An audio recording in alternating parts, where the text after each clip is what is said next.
Hello, and welcome to the Run Amok Podcast. Hello and welcome back to the Run Amok Podcast, home of the best Bachelorette recaps on this side of Mexico. As always, I'm your host, David Stahl, and alongside me, as always, my loyal compadre, producer, Gary. We're back to break down the latest drama and the latest happy ending from our favorite franchise. Producer Gary, we did it. We made it. Season's over. Yep. Michelle Young's Bachelorette journey has completed. She has gone on to be engaged to the apparent man of her dreams, the man who one of us, someone in the podcast, drafted, called it early in the season. I don't mean to brag, third season in a row. Stalstradamus strikes again. Is that really three in a row? 3 in a row. Wow. I called Matt James's winner, Rachel Kirkconnell. Yep. I called Katie Thurston's winner, Blake Moynes. They still left together. And now I've called Nayte, who I love from the beginning. This might be a controversial episode. I don't think for you so much between us, but for the listeners, I've seen a lot of Nayte takes, but I'm all in. I'm an optimist. It's the holiday season. It's the season of love and not skepticism. It's the season of blind optimism. So we are rooting for Michelle and Nayte. I have full faith. We're going to dive into everything. It was a very interesting episode. A very substantial, I would say, after the final rose. We got a lot of content to work through there. But first things first, Gary, it is the holiday season. Everyone's got family coming over, special guests. You're going to want to make sure the house is tidy. And we're doing the same thing here. Before we dive in, as always, we got to do a little bit of house cleaning. So let's get started by just telling the people, rate, review, subscribe to the podcast. If you're watching this on YouTube, we see those views tick, tick, tick, tick, tick, tick, ticking up. Just hit that subscribe button. You know exactly what it is. It's exactly what you want. It's Bachelor content throughout the week. And that is that's the way that you can add a little tip into the tip jar. Yeah. Well, and David, you said it. You got family coming over, maybe those family members enjoy Bachelor. Oh, let them know. Talking. I get want talking. The Run Amok Podcast being the main subject of your Christmas meals. I want you telling your cousins, your aunts, your uncles, your grandma who doesn't even know what YouTube is. Introduce her to YouTube, then introduce her to us right after. That's your little Christmas gift to us, and something that can help the momentum swing into Clayton's season of The Bachelorette, which we will touch on as well. But Gary, before we dive into the episode, we got to jump into some listener mail real quick. First of all, we got to shout out Kathleen Cochran real quick, because I think she's commented on our stuff before. I think she is a loyal listener. However, we did a live stream last week, and you guys may have seen that live stream is up on the channel. It's I guess it's 2 hours long, right, Gary? It's throughout the episode, essentially. Yep. It was a fun time. However, it may have caused some confusion because we obviously don't have the rights to show the episode on our YouTube channel. So all it is our reaction. It's not necessarily the greatest thing to watch after the fact, because if you're watching live along with it, it works pretty well. Sure. Even I would say if you're watching the next day and you pop it on at the same time as the episode, maybe it could work like that. If you're watching the next day, throw us on alongside it and have us commentate along with it. Absolutely. I think that's a great idea.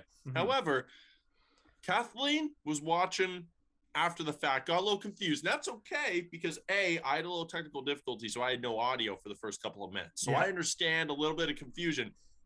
But I'm only reading her comment because I'm wondering if it's going to have some other confusion cause some other confusion with people in the future as we continue to do live streams through Clayton's season. She goes, I don't know if some audio is missing, but I can't follow you at all. I haven't heard any full commentaries. All these pauses? Is there something I'm supposed to be seeing?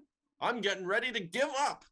Fair enough, Kathleen. Yeah. There is something you're supposed to be seeing. The TV show on your screen. So that is how our live streams will be working. Watch in real time on your television, on your laptop, and have us on in the background and comment away with us. It's like watching with a couple of friends. We want to hear from you. Yeah. Hopefully you want to hear from us. So shout out to Kathleen. Hopefully she tunes back in. Also, live. Every time the episode airs, we'll be live next season for the most part, unless something, comes up.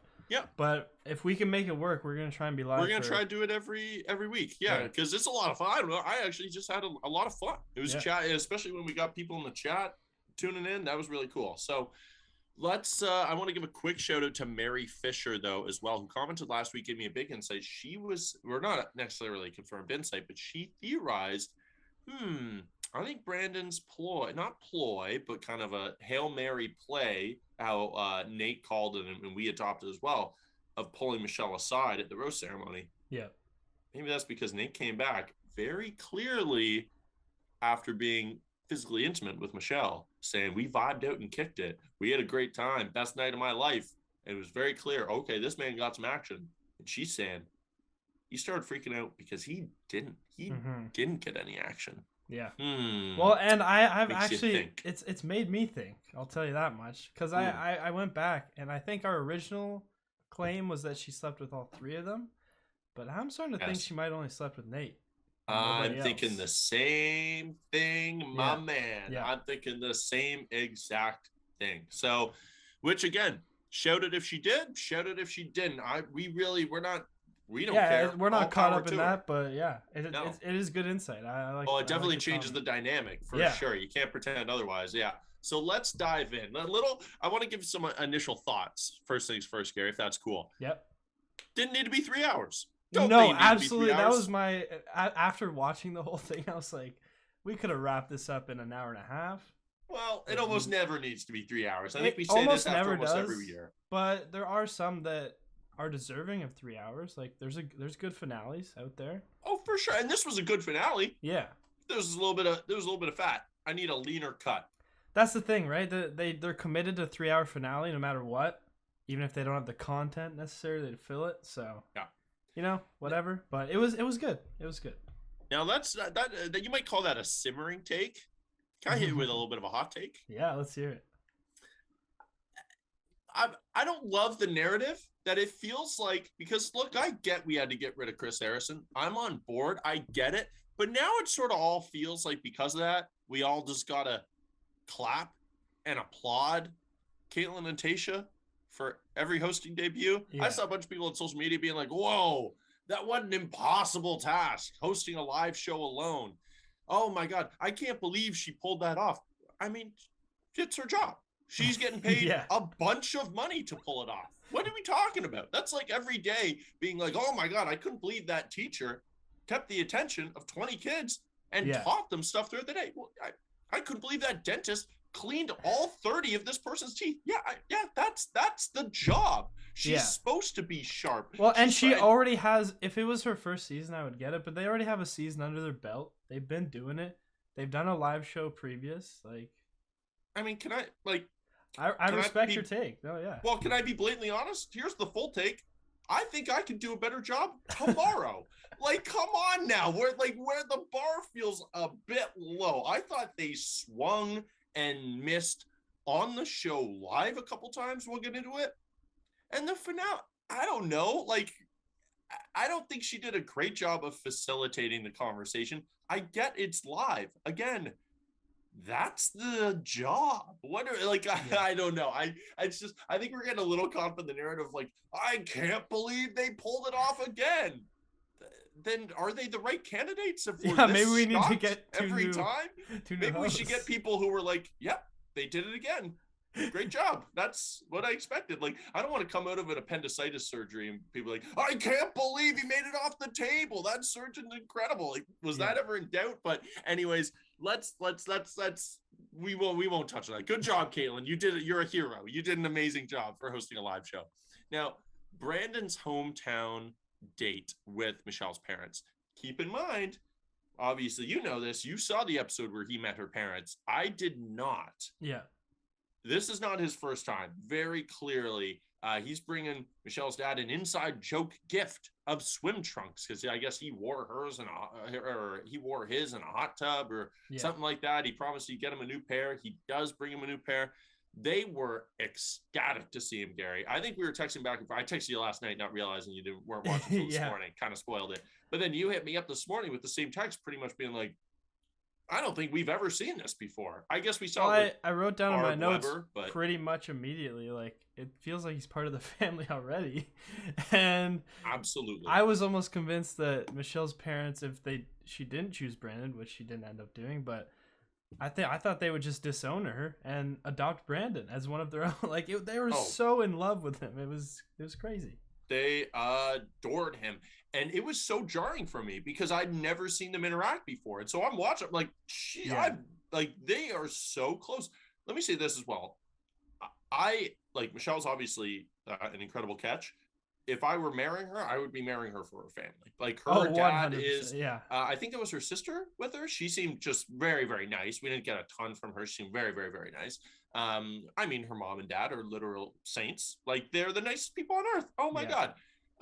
Them crying together was insane. Brandon and her mom sharing tears. We've never seen anything like this before. Imagine being Nayte watching that back. Like, I know they have a good relationship now. Like, they say they love Nayte, and they do seem like the type of people who are like, okay, Brandon, you were cool, but we're with Nayte now. But yeah, wow, that would be wild. I don't know. Did you have what were your thoughts going into that date?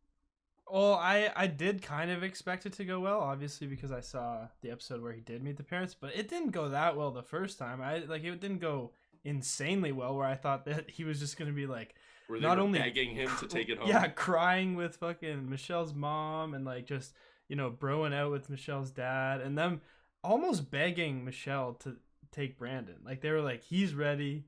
Like, we love him. Like, get him in here. Like, he's the one. Insane. Yeah. Yeah. Oh yeah, I thought it would just be hilarious. Like, I guarantee that they do still all hang out. Like, there is no way that Michelle's dad isn't sneaking off to go play golf with Brandon. Yeah, he works remotely and he just got transferred to Minnesota somehow. Yeah, not for Michelle, but for Brandon.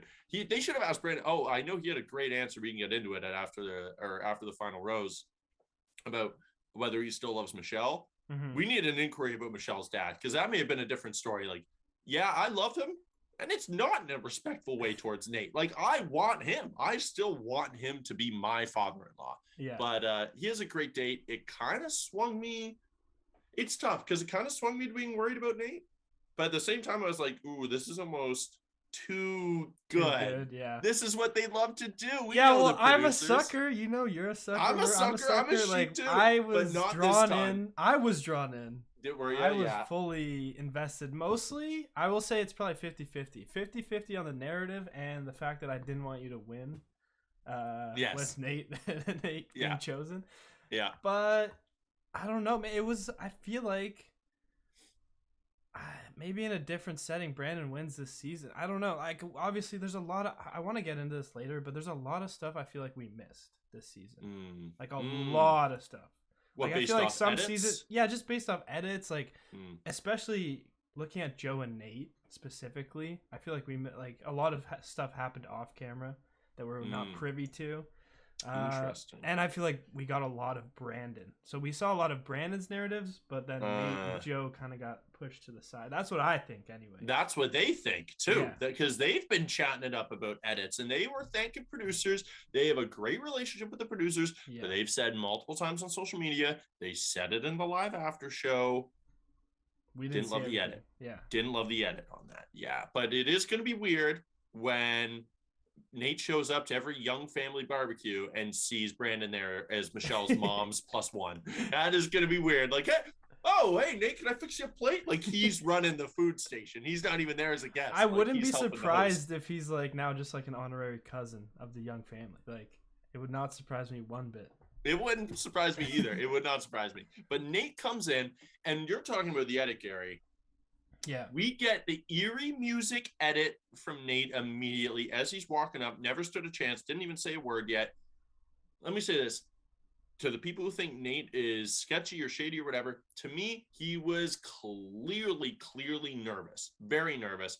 Yeah. I get it comes off as oddly reserved. What did he say? He said, yes, I think Michelle's mom was asking him about I think he was with the whole family. They were asking, like, where are you guys in terms of being on the same page? And he goes, Yes, yeah. Mutual feelings are definitely being shared. Hey, you're a cyborg. What type of answer is that, dude? Did your CPU just short out? What? Yes, mutual feelings are indeed being shared in my latest update. He's on autopilot mode, man. Like, the nerves definitely got to him. I could see just in his vibe, his face, his posture, like he seemed very, very nervous. And it's his first time meeting the family. Like, Brandon had the luxury of already having met them. That's the thing. And Nayte didn't have that. And Nate's not always great with his words already, I feel like. So just adding that pressure on top of it was not good for him. And also, I think he got a bad edit on this as well. I think it didn't go as bad as we saw. Fair enough. That's what I think. Yeah. I agree on that front. I will counter with this. As someone who loves Nayte, he did like objectively flub some answers. Like he says, I don't take love that seriously. Yikes, my man. Yeah, that was a tough one. Try to yank that foot out of your mouth. Tough look. Yeah. But I get what you mean. And I think like to your point, when Brandon met them, the stakes were so much lower. They weren't thinking, okay, we got to meet this guy and see if he's ready for marriage. They thought, okay, we got to meet this guy and let's see if he's here at the end. That'd be nice. Yeah, well, there were still 4 guys left at that point, I believe. So it's just, a lot lower stakes, not a lot of worry. And even the situation, it was kind of just like handed to him. There were more than 4 guys there, I would imagine. Oh, yeah, exactly. Because the next week was the 4 hometowns. Oh, so I always think it's hometowns because he met the family. Olu was still there. Clayton was still there. Yeah, there was a bunch of guys. Very low stakes for the first time. And then comparatively, he hit it off so well the first time that it was just like literally a lobbed ball to Brandon. And then Nayte was going in blind, sadly. But well, let me say this too. With Nayte, it's tough because, again, we know that he's nervous. But to them, he's coming in with the tattoos. He's coming in with the piercings. He's coming in looking very handsome, very tall. He gives off this very cool exterior, and that's what he's been doing all season. So when he comes off as reserved, that's what you assume is that, oh, he's just kind of cold and cool. Yeah. Not that, oh, this dude is just very, very nervous, which is what, look, I guess we don't know. But what I very strongly assume is just nerves when the stakes get high. It's tough because he started the season so calm, cool, and collected, right? Yeah. And I think this goes back to his famous 2-suit speech, which will be immortalized in Bachelorette fame of I only brought 2 suits, which some people might say, is that a red flag too? I don't know. I don't think so. But it goes back to his point of, he started off, I think, not knowing what he signed up for or quite like the potential feelings that he would feel. And then things got very real and he lost that cool exterior. We saw that last week. The stakes got high. Yeah. That to me is kind of a good sign though. That means it matters to him. I think I agree with you fully. Like, that's exactly what I thought. The fact that he's not cool, calm, and collected around the family is a great sign. It means he cares. He's nervous, even if he doesn't want to be. He can't control it. Like, it's just the way it is. Yeah. Let me say this about Michelle's mom quickly, though, because we have moms. They're not moms. We have parents who are skeptics, and we have parents who are super nice, and parents who are downright not accepting of the process that your child has taken on. She was the perfect mix to me of accepting of the process, respectful of Michelle's decision, but she's nice, but not a pushover. She was asking tough questions, not giving Nayte any like wiggle room, really. I thought it was very, very, very, very good. Her entire approach. I loved it. And her questions didn't come off as rude, because that happens sometimes too, where they're trying to pry and dig for answers. Oh, totally. And it kind of comes off like prudish and like a little rude. But she felt very respectful, and she was like, "Listen, I'm just have my daughter's best interest at heart. That's all I want to know from you." And totally. Yeah. And we have Michelle. She kind of gives that look after Nayte leaves the date, and that to me was like, "Oh shit." Nayte had this locked up before that date, because the look of disappointment was so visceral. It was like, oh, wow, you really are wondering if someone just went from a husband status to something less. Like, that to me was like, wow, you were ready for him to be it. This was his chance, and he kind of whiffed it. Obviously, didn't. He ends up recovering after Brandon's one-on-one, which we'll get into. Gary, did you get a haircut recently, though? Have you gotten a haircut since the last time? It looks spectacular. I couldn't let it go anymore. I kept looking across. If you're like, listening to the podcast right now, then you got to jump on YouTube and check out this haircut. It looks spectacular. Ooh, baby. I'm going to see we're going to be seeing grandparents and grandmas and in-laws, and I had to clean up. I had to. You got to clean up. You're seeing all sorts of, you're seeing significant others, parents. That's the big one. You got to look sharp, as we're mentioning right now. But we've had people critique my hair on here before, so maybe we can get some positive reviews in the chat for producer Gary's new haircut. But let's dive in to Brandon's one-on-ones. Talking about fresh fades. Man, hey, that man is always lined up. That man is always lined up. Now, here's a great quote that Michelle kicks it off. I haven't heard anybody talk about this. Didn't see it anywhere on Twitter. I gotta start tweeting out #The Bachelor tweets, because I don't know. I never use Twitter anymore, but maybe next season I'll start throwing out some hot takes. we should get up a Run Amok podcast, just a Twitter account running, and we'll just throw them into the tweet our hottest takes of all time. Yeah, I might do that and not worry about followers, not worry about anything, just throw them out. Yeah, but here's a great one. Michelle goes, and she's saying it happily. She goes, "Today's my last date with Brandon." Not a great sign, my man. Not a great sign. Right off the bat, she goes, "Yeah, today's my last date with Brandon." And she says it twice. She goes, says that, and then she goes, "Yeah, so today will be our last date until the proposals come." You go, nice save. Kind of. Almost. It is his last date. But look, they really do.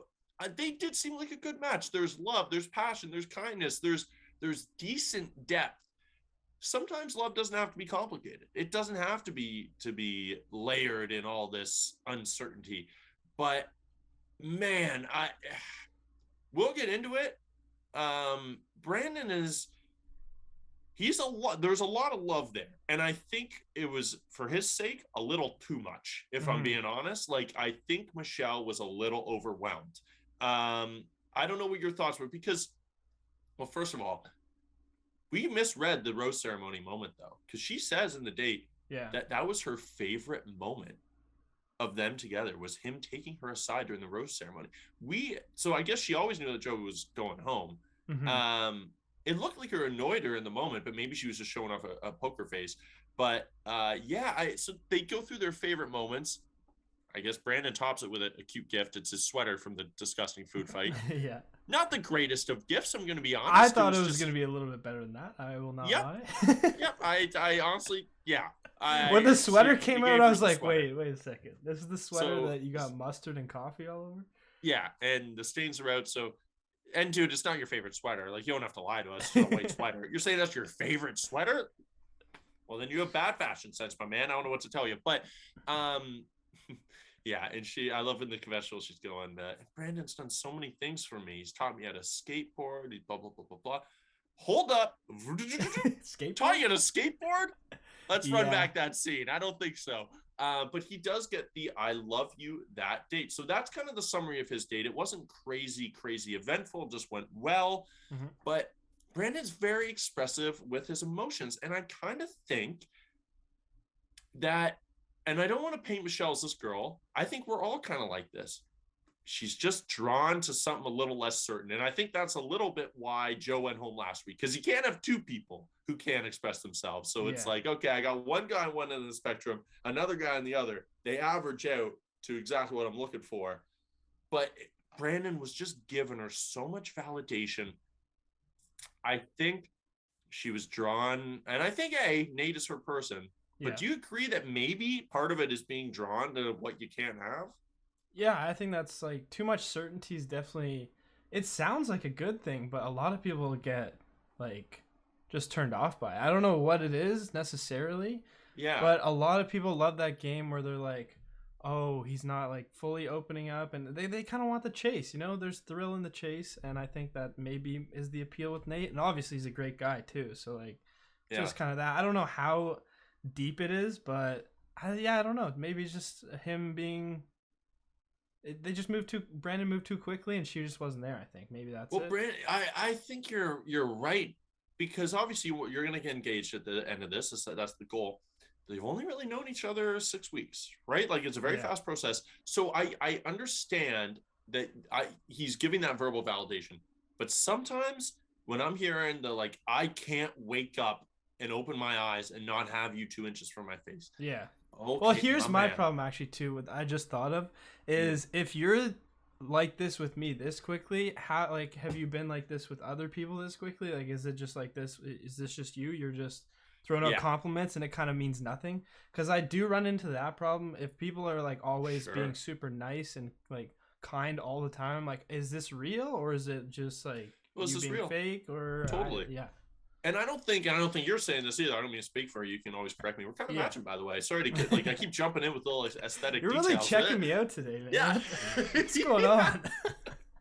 I'm feeling the. I've been watching a lot of Hallmark Christmas movies right now. I'm feeling in the sentimental spirit. There's a little spark between me and producer Gary this week, but. I don't even know what the heck I was going to say, but I kind of lost my old train of thought. No, I don't mean to speak for you, but I don't think Brandon is, I don't think we think he's being fake. No, I don't think so either, but like Michelle's head might be going that direction. Totally. And I think her thought is, okay, I think there's a far better chance because me and Nayte are so connected that if I can just get him to communicate more, we're on the same page. Yeah. Whereas Brandon, you're so far ahead. I don't know if I'm ever going to get there. Like when you're so far ahead, she might look at Nayte and be like, he definitely loves me. I just need him to communicate more. That's a tiny step. I need to know what he's thinking. Yeah. Brandon, I have to love you so much more than I do right now. And you might just keep speeding ahead. Yeah. Like, where's the ceiling, Brandon? Like, where we need to figure it out. But let's jump into Nayte's date because he also got like this. Dude, I really felt bad for Nayte in a very kind of almost like a very personal way because I used to be very, very bad at voicing my emotions. I feel like I've gotten a lot better at it over like the past year or so, whatever it is. But I felt him so. I just felt that so viscerally because it's a self-fulfilling prophecy. Once you can't communicate your emotions, you're overthinking all of a sudden. You could feel him overthinking and get caught up in his mind. I used to do this all the time of like, how do you even start then? And it just got so blocked up for him. And then it's like, well, boom, am I always going to be stunted? Because he would have those moments with the shaman, which that date is just set up for the edit, right? It's a setup for like, oh, this guy, we need the shaman to come in and try to fix him in the next 2 minutes. Oh, that didn't work. Are they even going to get engaged? Yeah. And he says something and he goes, is that good? Like he doesn't know it. And that to me showed like, okay, you do know how to open up, but this is moving so quick. It's such a crazy process. You have cameras in front of you. You got people telling you like, if you don't open up in the next 2 minutes, I'm not going to accept you as my future son-in-law. I'm not going to say yes to a proposal. Yeah. We're not going to welcome you to propose to him on the show. Like Neil Lane's going to take his rings and go home. There's a lot of pressure, and you could just see, I think it was the situation that blocked him up. It was a poor showing, I would say. To me, it doesn't mean he's not ready. I agree. I think it was just, I don't care. In his situation especially, I don't care how prepared you are for it. That situation is going to go badly for you like 9 out of 10 times, I think. Unless you're just so good with your words. Like, I think Brandon would have killed it, but he's just so good at expressing himself already. Yeah. Like, Nayte just told his stepdad he loved him 2 weeks ago. Like, can we, like, he clearly has a long road ahead of him. So, it's just, he was set up for failure, for sure. But we're, at the end of the day, we're still looking at the same end line for Brandon and Nayte, right? So we can't lower the bar, and being clear and emotionally accessible and coherent with how you're feeling towards someone, that's undebatably an enormous part of a successful relationship. So that was something he needed to get through. But that can come with time, which I think Michelle obviously knows. And she knows that, and we'll get to it after the final rose. But that after the final rose, honestly, I don't really see other people saying this, so maybe we'll get people disagree in the comment section. That gave me a ton of confidence and comfort. Just because the final rose speech you're talking about. Yeah, well, the speech, them talking, me being the body language doctor and reading those emotions and the facial expressions. Well, we're talking about the shaman date where he's like stumbling over his words and doesn't know what to say and can't figure out, and he's like, "Oh, was that good? Was that good?" I think his final rose speech was insanely good. Like, maybe he prepared it and rehearsed it and everything, but I don't care. If you go from that shaman date to that, like... Yeah, but the thing is, you're on the show, that's what, like, the show was live last night. Yeah. When you're on the show, you have time to think of what you're going to say in a date. You have hours before to the date. You know what she's going to ask. If he wanted to script it, I think he could have before. I think he's just had time to figure it out. Michelle said he tells me all the time how he's feeling. But Nayte does open up a bit on the date, talks about just basically how he was scared, that it felt so real. And if I could sort of speak for Michelle, I think that's all she wanted to hear. I think she wanted to hear that he was scared to lose her. I think that was the big thing of like, is this guy invested in this relationship? If it doesn't work out, is he going to be just... okay, I'm off to Austin to live my life again. Yeah. And it was very clear. He says, no, I think about our future all the time. This means so much to me. I think he just needed to take down that unshakable confidence that he had throughout the season, that she's wondering, okay, well, is he too cool for a relationship? That's the thing too, right? Is like she was so invested in Nayte early on. I think it was a lock from like pretty early on. And I think she was set on him. Whereas with like, he was cool, calm, collected, didn't really want to show that he cared, and then Brandon was like ready to get married night one. Like, it's just such contrasting like personalities. 3 different people. Yeah. It's so crazy. Totally. But again, like you just said, she was looking for any reason to keep him though. Like you could see, she literally audibly sighs when he said, "You go, okay, yes, I get to, like, I can be with the person who I want to be with, essentially." Yeah.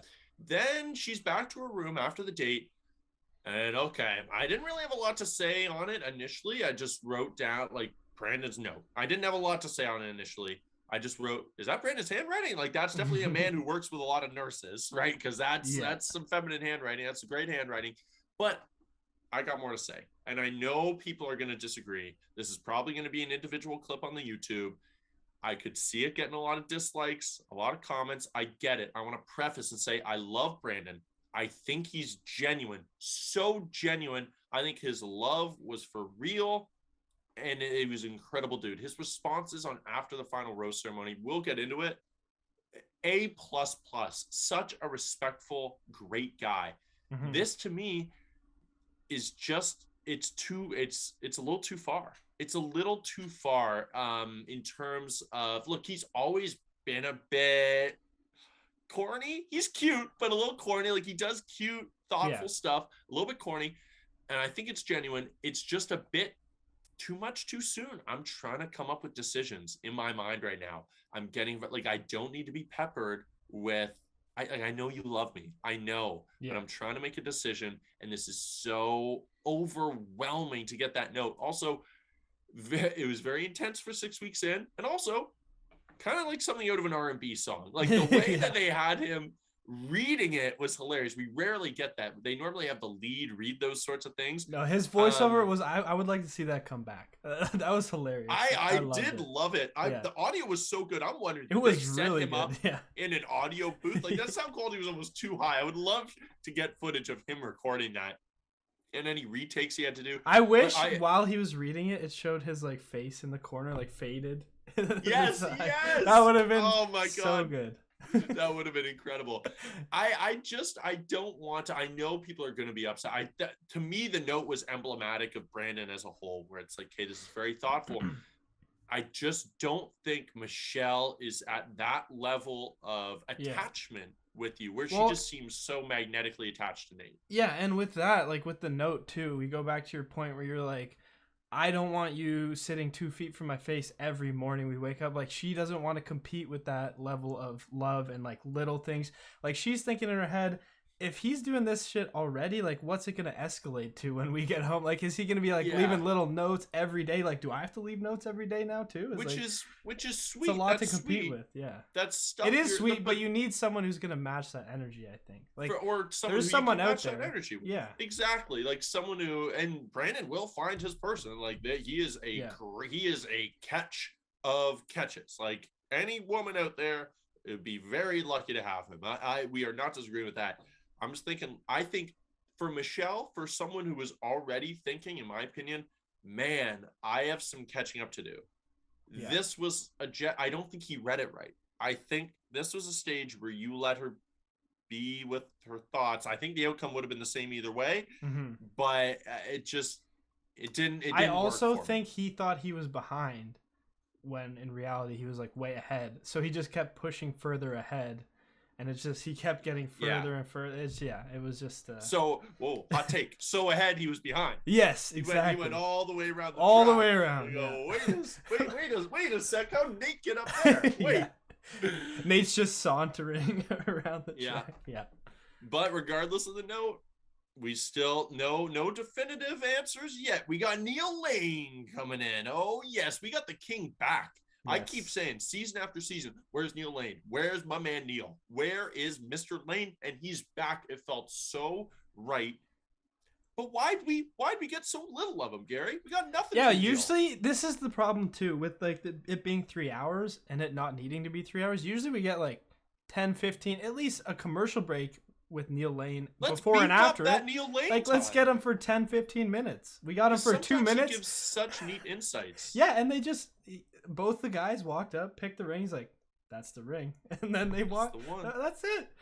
I want more Neil Lane. I'm with you on that. I need more Neil Lane because he knows this show and he knows love. He's been around it for his entire career. Now I'm seeing a lot of slander on Twitter. Women, and I don't know rings, so I'm going to leave this up to the people. Women on Twitter saying Neil Lane is out of touch, saying those are too old of cuts. He's not staying with the times. I think it was a pear-shaped diamond, perhaps. Is that correct? You can comment below and correct me. But a little outdated is what I'm seeing on Bachelor Twitter.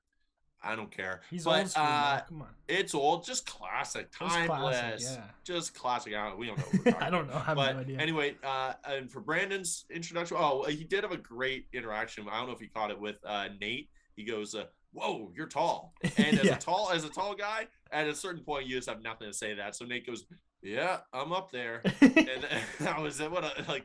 Yeah, dude, I'm up there. I'm tall. Thanks. Yeah, it's like unless you're my grandma at Christmas and I've grown 3 feet since the last time you saw me, you're not allowed to mention my height. Like I don't like. Well, he's been that tall for 27 years. Like he's aware. Like he's aware. But the only thing with Brandon and him, I just wrote down. I literally the bullet point says Neil's youthful skin. He looked great. He does look. That's the thing. I think he's been cloned, and I think they just keep pumping him out each year. They just clone him every year, and he just looks new models. Same. Yeah, new model of Neil Lane coming next season. New Neil Lane just dropped. All right, let's jump into Brandon's breakup because they picked the rings. They're going down in the cars. Yeah, man, it must be so weird for Caitlin and Tayshia to have to watch someone walk into their funeral. It's like, you know that scene in Goodfellas when Joe Pesci thinks he's going to be a made man and he's walking into the room and he's getting hit, he's getting killed. That was that exact scene. We're like, come on, Brandon, come on down to the beach. But this is what I mean. Stop putting him on a pedestal, okay? I know Tayshia had a lot to deal with at the time, but it's like pure hosts. This was a poor showing. First of all, he says, "Oh, I knew as soon as I looked in Michelle's eyes that it was over." Okay, that's polite to say because you knew as soon as you looked at Caitlin and Tayshia. They may as well have been holding little scythes. They looked like the Grim Reapers just standing there. It was so telegraphed, and I hate the former host who will not be named used to ask such good questions of, "Are you feeling ready? What happens if it's not you?" Just ask questions other than "Are you ready?" Head on down. Yeah. Give us a bit more. Maybe we'll get more from them. Maybe they're just like getting used to it. And I understand, but we do need. No. We need more. They need to get more personable. With you're a host now. Yeah. You're a host. You're a host now. Then you should be used to it. This is not your first season. You should be able to come up with more than one question. You know they're coming down. Script the questions. This is not improvised. Like, have questions prepared. Are you ready? Head on down. I want some more insights. What are you thinking? How confident are you? How are you going to react if it's not you? Some of my favorite moments are when the host is like asking the tough questions, and then you see the contestant almost like second guessing themselves as they're like walking down. That's what I need. Gauge his confidence. How does he feel right now? And they gave nothing. It's like I just see a lot of people applauding them over and over and over. They're very nice women, very smart, very funny. They do a decent job. They're not the greatest hosts ever. I wouldn't mind switching it up, seeing who else can do it. Like, I don't love the automatic praise just because they're getting up there and trying. They're getting paid a ton of money. The bar should be high. I expect content from them, not just figureheads of faces we know. Whatever. Let's get into the breakup though. First of all, I don't mean to keep beefing with production. Can we turn the sound down on those waves a little bit? Or at least give old Davey some subtitles? Something. Oh my goodness. It was so loud, Gary. I couldn't hear anything. No, I'm with you there. And I think Michelle wasn't even mic'd up for when she broke up with Brandon. I could not hear her at all. But also at the same time, Michelle, you got to cut him off earlier. You got to cut him off earlier. Well, the worst part is Brandon, like, he's saying all these nice things, and she's just sitting there basically frowning the whole time. Of course he did know, like, but stop me. He's probably thinking like, stop me. Like, because what do? Do you stop halfway and go, okay, fuck it. I know it's me. Like, what if he did? That would be so funny. I cannot wait to wake up to, you know what? Yeah, I know it's not me. Can we just do I have to keep going? Yeah. Let's just wrap this bad boy up. But he hits her with look, you can hear that shaky, there was one shaky breath. I don't know but he was holding it together, and then you hear, and oh my heart, oh God, it was tough to. And then he hits her with your happiness comes before mine, which, fair enough. He's the nicest guy in the world, and I believe everything he says. He's got a tough cry face. I will say that, very tough cry face, well earned, but. God, he's so nice, man. He's just the nicest guy. Oh, what situations? Almost too nice. Well, situations like this make me understand why so many relationships after the show don't work. Let me explain what I mean by that. It's because it's almost impossible not to resent not just Nayte, not Nayte specifically, but any other partner when you return to real life and you just have that small yet perfect sample from someone else. It's not realistic necessarily. Maybe Brandon's like that every day for the next 80 years, but at a certain point, someone's gonna think, "Oh, my happiness is also important in my life." Yeah. And so it's so tough when like you're comparing your everyday realistic experience to this quick little snapshot you got on a beach of someone saying, "I literally don't care if I'm happy as long as you're happy." Mm-hmm. Do you get what I'm saying? Like, it's tough to live up to that little a memorialized snapshot. It's not necessarily realistic, but what a great dude. I mean, immediately after the fact, he's saying his confessional that she didn't make a mistake. She just went where her heart led her. Like that, dude. The amount of clarity. Oh, it was crazy. But then they have him. They force him to walk up I don't know if you saw first. He throws his ring in the sand. I wasn't sure. I went back even and I looked. And I was like, was that the ring? Was it okay? A rock? I don't know if it's the ring, but I couldn't. I don't know. I would love to see footage of some emblematically like digging through the sand. It was the ring. Let's be yes, honest. I think yes. Symbolically, he did throw the ring in the sand. Literally, legit. I hope so. That would be a strong move. Yeah, I'd love to see Neil himself digging through the sand. Son of a get that bitch. Thing back. It's a pear-shaped diamond. Yeah, it's a pear-shaped. People love that in the 70s. Now, also, they make him walk up the steps after and do his confession. Well, and he gives the toughest look back when he's like halfway up to. Oh my God, soul crushing. Also, simply the wettest face we've ever seen in a confessional. Yeah. Sweat, tears, snot, every bodily fluid under the sun is all over this man's dome. It was a tough breakup to watch. Almost like one of the saddest we've seen. Mm-hmm. And it is so weird sometimes to then, okay, wipe those tears, Michelle, because we're about to get to your happiest moment in your life. Like, crazy contrast. How'd you feel about just, very sad, and then we got to flip and go into happy mode? Did you find I'm it almost jarring? thinking it's a little jarring, but I'm almost thinking logistics and like when they filmed it, where like what order. I know there's no chance they filmed it the other way around, where they had her break up after the All right, proposal. Nate, would you mind just going behind the rocks for a little bit? Nate's just crouched behind. But they definitely, they would have had to give her some time. Didn't she even change outfits in between? I saw people mentioning the blue dress when she was breaking up with Brandon or something. So some historical significance there about a blue dress and people getting broken up with. I don't know. I read it I saw it on Twitter, but gotcha. No, yeah. I missed that. Maybe I assume it would be the same dress for continuity. That would be a pretty big blunder, but yeah, I know what you mean. I wonder how, but at the same time, I did notice, of course, they're not going to pave the sand on the beach again, but Nate going down, like he must have seen shoes going down and then back up. Mm-hmm. So coming down, I would have thought right away, maybe you're in the moment, you're nervous, you're not thinking that way. You're thinking it could be producers, could be this person. But I would have thought, oh, someone's come and gone. Like I can see a whole bunch of moisture on the ground and little droplets coming down ahead of the shoes. So I wonder if he knew right away. Oh, okay, I'm second. That's a good sign. Also, I wrote down briefly, before Nate's engagement, we're with Caitlin back at the live show. She just kept making cracks about how she's not able to handle her job. Yeah. She's like, oh, there's a live stream. This might not go well. It should go well because it's your job. Stop joking like that. You can be self-deprecating all you want off the show, but a host is not generally self-deprecating. Like we want them to be confident. Well, especially of the quality of the show. Yeah. It's like, oh, this may be shit. Well, okay, maybe I'll turn it off. What are we talking about? Sell me on this. It's the same thing they did with Clayton's season, but we'll get into that. But anyways, I thought it wasn't the flashiest of engagements. It wasn't the flashiest of speeches, but I kind of like that. I don't need the longest speech ever. I thought it was beautiful. I thought they were good, clear, honest, authentic speeches. Great. I thought they vibed out and kicked it.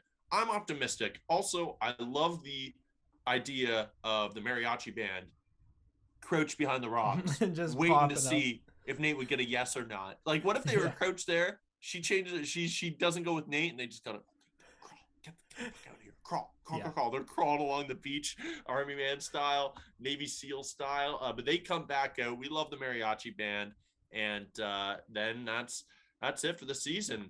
And we get the what she call Soul-Naytes. Loved it. There's I missed that one. Oh, there's she good. calls him her Soul-Naytes, and I mean, it works in so many ways. Better Nate than never. It's just it's many. A name that lends Brandon doesn't have any of those. That's like clear choice. A lot of people are saying that's why she picked them. Not great for social media hashtags. No. Yeah, but Brandon returns to after the final rose. Again, these are the moments where I really miss our former host, who will not be named. She did a decent job, but we did just get. To me, it's like, okay, let's spice up the questions. You can prepare them beforehand and just memorize them. That's where I think we were missing Tayshia, because I think Tayshia's generally a little bit better because she does the podcast. Maybe she's a little bit better at facilitating the conversation. Yeah, she's better at facilitating. Might be for Tayshia. I'm not trying to rip on them. She's very cold. She's not empathetic. She does not, and I don't mean in life. I mean with the show. She's not really interested, and she felt that way very much with Katie. She was definitely that way with Michelle in terms of, I got to talk about my feelings. And she would go, well, these are the facts of the situation. Head back out because it's your role. And it's, oh, yikes. Okay. Yeah, fair enough. So I think they are a good yin and yang in that sense. I know what you mean. Like one's very to the point, and I'm going to ask tough questions. And Caitlin's very empathetic, kind of off the cuff, a little less scripted. Yeah.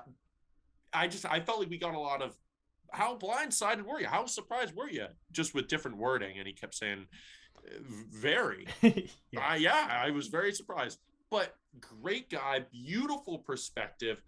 Such an amazing and tasteful response to the "Are you still in love with her?" question, because we get that question each year. And he basically says, I said I'd always love her. I don't go back on that. I will always love her. I will always care about her. But it would not be respectful to her current relationship with Nayte to say that I love her in the same way. And so all the best to her and Nayte. I think they make a great couple. Look, that's a perfect answer to that question. Perfect answer. This dude is awesome. I love this guy.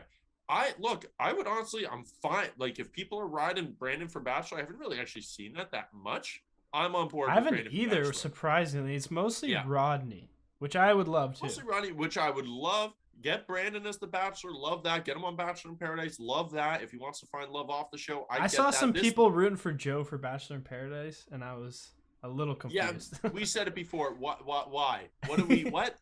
What? How? It just doesn't make sense. Like, no. Yeah, every girl would love him. He's a great dude. But Bachelor, that's not. No, he's too stable. He's too stable a guy. Yeah. But I don't know. It was just a very, very good showing for Brandon. Great dude. Sounds like he really went through the ringer afterwards. Like, I do not want to project this at all, but it kind of sounded like he had some very severe mental health stuff. I don't want to go out on a limb. He didn't say it directly, but he said, like, thank God I had my friends and family there. So I get that. He was very, very invested, and I'm just glad that he's able to see the light. I thought that photo that we get from Caitlin, who snapped the picture of him. Yeah. What a photo, first of all. But then in the moment, to see that photo for the first time and say that's the epitome of the beauty and the struggle. Insane. This guy, man. It's so good. Just so has good. Every perfect answer off the cuff, just like that. Like, I would have probably ripped into her. I'd be like, why are you snapping photos of me while I'm crying on the beach? Yes. Yeah. When he comes up with this beautiful analogy of the sunset and God telling him it's like, life's going to be okay. It's like, oh my God.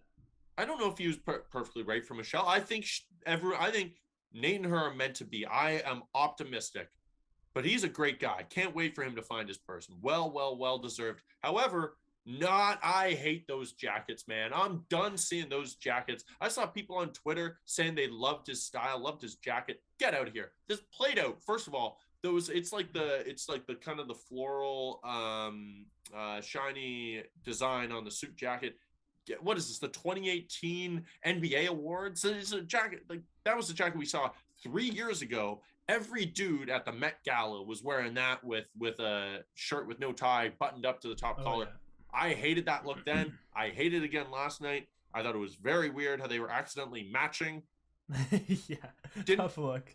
Didn't love Brandon's look. Everything else was awesome. But then we do get Nayte's return. Honestly, sorry, I skipped past Michelle talking with Brandon. I had nothing to say. I thought it was just very cordial. Wish you the best. Did you have anything to say? Like, I thought it was nothing. No, yeah. It was just them saving face, basically saying, hey, we're on good terms. Yeah. All the best. Yeah. Just two mature classic. Grown adults. Yep. Yeah. Great. Yeah. And which I love. That's what I want to see. But yeah, nothing that noteworthy. But Nayte returns, and we see all these families together. We get a shot of Michelle's mom, and then we get a shot a little bit like of the corner. I was like, oh, I know that face. Yeah, it was so weirdly framed. I was like, wait. Yeah. Oh, and then it popped out. He was like poking her head in to talk almost. Like, yeah. And I was like, oh, wait, that's Nate's mom. Oh my God, they're sitting together. That is how you end a season. You know what would have been hilarious, though? If they panned out a little further. And Brandon was just sitting beside beside her dad, and they were like, "Yeah, we're all just so happy. We can't wait to have you a part of the family." It's Brandon saying it. So good. Would have been amazing. Now, I will say this: I was very optimistic with the body language. They're all over each other. They seem very happy. Michelle's saying right away he's communicating his feelings more than me. I think that's very much a product of this show. Some guys.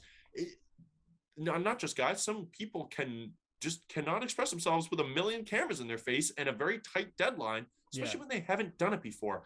Also, I think this show has grown to such a searing spotlight that people know the pressure that comes with it. That also mounts a lot of extra anxiety on sharing your emotions. Well, and another thing is, too, I think this show is also very good at making people evolve and change their ways.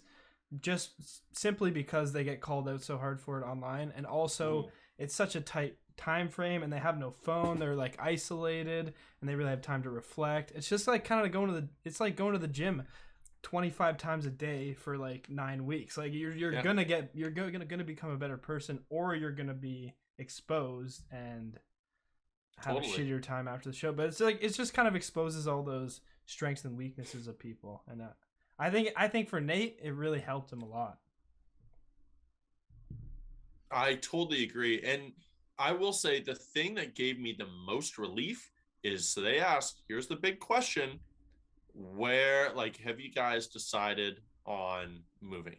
And immediately it goes, yep, I'm moving to Minnesota, can't wait. Yeah. And I thought, oh, okay, thank God, because we see this on the show all the time of people being like, oh, we're not. We saw it with Joe and Kendall just a couple seasons ago on Bachelor in Paradise. That was their whole downfall, is they wouldn't move. You cannot look, I'm not saying you cannot. I am very, very happily in a long distance relationship, but if you're going to be married to someone and you haven't known them very long, it's very tough, especially when you're in that public arena, to be like, yep, we're going to do this forever. We're going to be engaged. We're going to be married. We're going to live in 2 cities that are miles and miles and miles apart. That to me is always just, it's a big hurdle. And when you don't think about it up until you're suddenly in the real world, it's taken a lot of couples off course. And so it was very good to see that he's ready to move immediately. Says next 2 or 3 months. And so I have a ton of faith in them. Honestly, I see people who are skeptics. Why? I'd rather get made a fool of every time and be an optimist of love than to be skeptical and be right. Okay. Yeah, I don't know. That brings me no joy. And so the producers, they give a post-show gift that, if I'm not mistaken, we've never seen before. It's wild. Now, Michelle mouths how much it is. Did you catch that, Gary? I think what I caught was $200,000. $200,000. Which is a lot more than a down payment on a house. Especially, I will say. In Minneapolis, you're going to get a very nice house. Like, I know real estate prices are insane right now, but $200,000? Like, that's a nice house. Well, let's call it what it is, my man. It's a bribe. It's not a bribe. It's a bribe, but that came with a contract, and that's fine. I still have the same amount of faith in this couple, but I know what this show is thinking. They're saying, okay, Katie broke up. Tayshia just broke up. Claire and Dale never stood a freaking chance. Everyone knew that. We need to show some people that this show can work. Rachel Kirkconnell and Matt James, I follow them both on Instagram. They're probably my favorite couple from this show ever, despite their controversy. I love them now. They seem very much in love, but I think the show was just thinking, we need a win. So that comes with, look, you get this payment, but you got to move in together during this time frame, and you got to stay. It comes with some strings. But that being said, even if they do have some ulterior motives on the show giving it to them, I think it'll genuinely help. You got to just, because I think their only thing is you got to just be in the same place and keep talking, because they love each other. You just got to keep breaking down those layers, I think. What do you think of the gift? I like your take with it. There's definitely some strings attached. Yeah. I thought about it like that, but not in the same way where it was like they literally gave them a contract, but they just wanted I think there's definitely something. Yeah, but they definitely wanted to give them the best chance possible. Totally. Off the show, which is, it's kind of we're skeptical of the producers, but I actually do think it's coming from everybody wins. They're in the business of wanting to make a happy relationship. That's best for the show. That's best for selling the program. But it's also best for the people. Yeah, if you're moving in together, that's it's like these big bad companies donating to charity. It's like, well, you can't really fault them because they're doing something decent. Like it's just kind of feels like they're doing it for tax purposes. Yeah, exactly. But the food bank is still getting money at the end of the day. Yeah. What'd you give? Yeah. So I have total faith. And the big thing, their moms are best friends. Oh, I love that, dude. I love that. Yeah. Oh, man. And they were talking about, like Minneapolis. We know this as Canadians. Minneapolis, very close to Winnipeg, but now we're super close, yeah. And do you know what really shows their friendship, which was crazy to me, is that they watched live The Bachelor with their own friends, and then they get together and rewatch it together. Like, that's a friend, right? I don't even care. I love them. Yeah. They both seem so likable. I mean, you could literally, like, not to be too whatever. If Al Qaeda came across Michelle's mom, I think they'd be like, yeah, you know what? Not death to all America. Then you know what? Maybe we'll skip Minnesota. Maybe we'll let them do their thing. I think she is universally beloved. You could take the worst people on the planet and they'd be like, you know what? Maybe everything's gonna be all right. Maybe everything is okay. Yeah, maybe everything is okay. But they ride off into the sunset, and then we get Clayton arriving. Our boy. Not our boy. Dear Lord. Dear Lord. And okay. We're critiquing Caitlyn a lot. Let me give one more, because this is how she introduces him. Next is a man who really does need an introduction, because honestly, no one knows who he is. Caitlyn puts him in a body bag before we even see him debut. Yeah. That to me is weird. This is your lead. Why? Here's the problem too. I think you mentioned it earlier, but the producers are kind of leaning into the fact that we don't want him. And they're like, oh, he sucks. He's going to be so bad. It's like, we want you to be confident in your lead. Like, come on, pump him up. Like, make us excited. Yeah. And I respect being self-aware of the criticism, but I also felt bad for him. Because why would you show those mean tweets? They're mean to your lead. Does this... Yeah. And, I wrote down the bullet point. Does this draw people in? The tough part is, it did draw me in. Like, it did. I left. They got me. I left being like, well, now I'm rooting for this guy. Yeah. I want him to succeed because I feel bad for him. That's what they wanted, and it worked.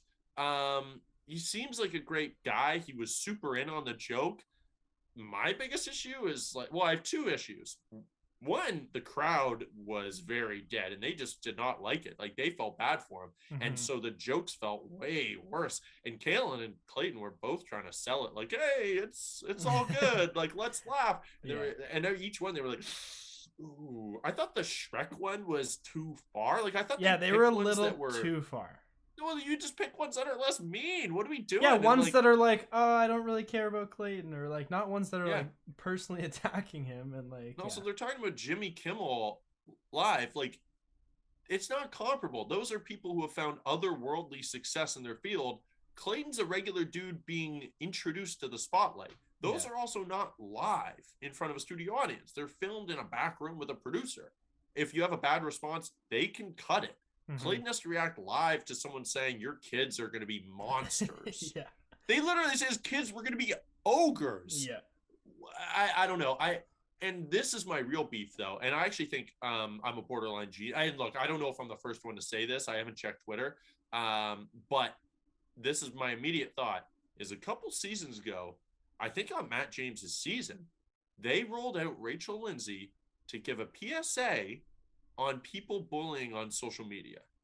Remember that? When there was the whole thing with Victoria Larson and, people are being too mean to her. I think Chelsea spoke up and said, people have said horrible things about me, blah, blah, blah. These are real people.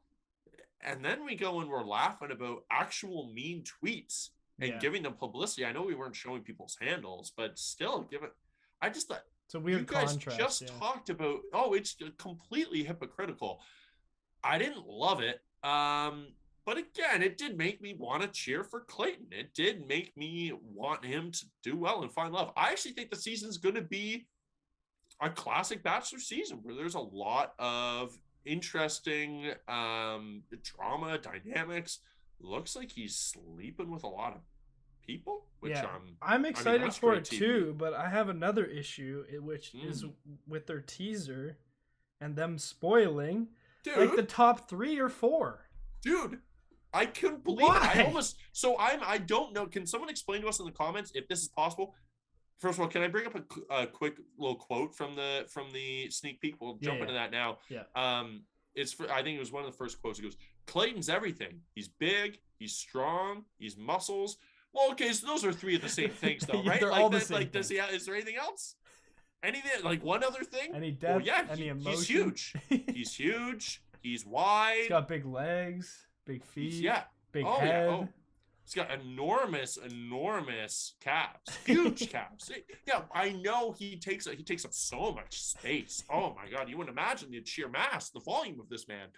One other thing, but I wrote down, did they show us the final 3? I can't believe it. Either that, or you know what it could be? It might just be Bang City, dude. Like, that's my thought is, look, maybe it's late in the season. Maybe it's top whatever. But look, the format that we saw makes it look like it's top 3. Yeah. Here's the thing. Like, I have faith that they didn't spoil it for us. They couldn't. But if they did, that's a huge mistake, and I'm going to be pissed about it. But if they didn't, then it's just classic Bachelor editing and just kind of manipulating. Yeah, just showing us what they want us to see and what they want us to think, making us think what they want. You know, it could be that, which I have faith in it being that, but I guess we'll never roll it out. Yeah. But that would I can't believe that. But apparently, like, because that would just be the biggest slip up ever. Yeah. But apparently, I've looked into it. There's a bunch of travel this season. Like, this was kind of. I think they even mentioned that in the teaser. Yeah.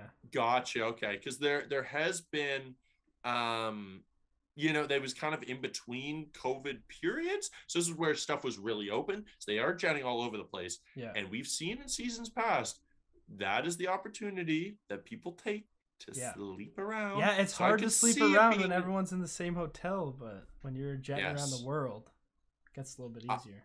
I think Clayton's been breaking the rules. Little Midwest boy. Yep. Mom's away. Clayton's going to go ahead and play. And I think Clayton's been a bad boy over on the overseas continent. So we'll see. That better not be the top 3, though. But let's move on to our final. This is making me sad, Gary. Final rose, final thorn of the season. Yeah. Thorn, obviously, is our low light, something we're snipping from the finale. And her rose is what we love, what we're keeping. I plan on cheating as per usual because it's the last one. Yep. But let's start with a negative and on a positive because we are so happy for this happy couple. We love Michelle. We love Nayte. We're rooting for them. So I'll kick it to you, Gary, to start us off with a negative. What was your thorn from this episode? The length, the 3-hour length, man. Like, let's cut it down. Let's get it to like an hour and a half, 2 hours max. Like, love it.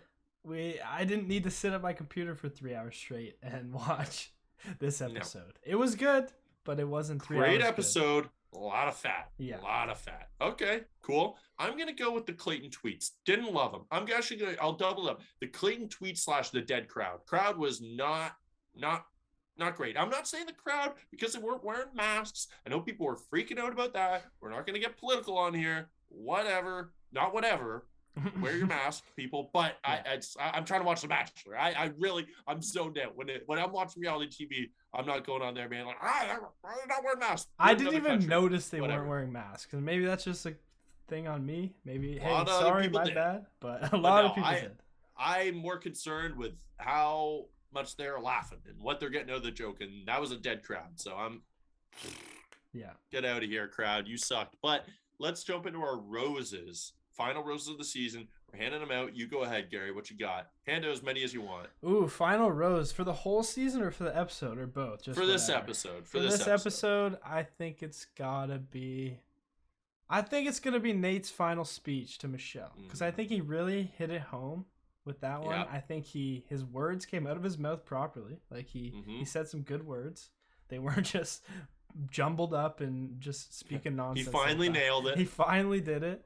And actually, no, I'm not gonna do that. Never mind. We'll just keep going. Give us your rose. I was gonna go back and give another thorn, but I can't do that.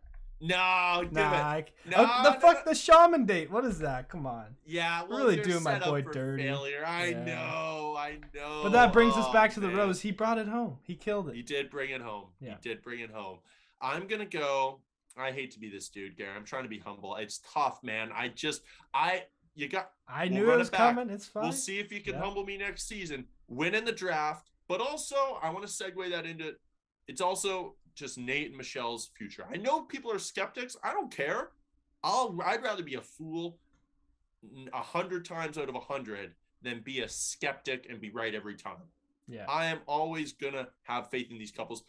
But body language doctor, I did not love Katie's reaction last season with being mad at Greg, with being that impassioned with his response, and that did not bode well. I never really had faith in Blake and Katie leaving last season, even though I drafted them. Yeah, I have faith this time. I have all the faith in the world. Giving another rose to the moms. I love that friendship. And then I got to give another one. We got to give it to Brandon's post-show reaction. The grace, the tastefulness. This man, life is going to be, and this is all I'll say, Brandon. I know you're heartbroken. Life is going to be very, very kind to you if you keep that same energy. Great dude. He has a wonderful future ahead of him, romantically, throughout life, and in any way, honestly. I think it's impossible not to root for this dude. We'd love to see him as Bachelor. That being said, speaking of The Bachelor, Gary, did you happen to see when Clayton's season airs?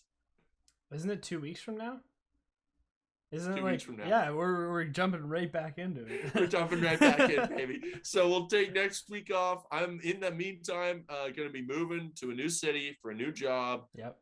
So by the time I will be mostly moved, I will be recording in a new home on January 5th, right? Something so recording like that, January 4th. Yeah. You'll see it on the 5th.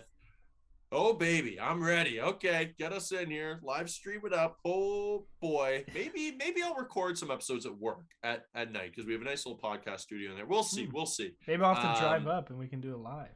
Hell yeah, brother. All right, we'll see what we can do for you. But we will be back no matter what.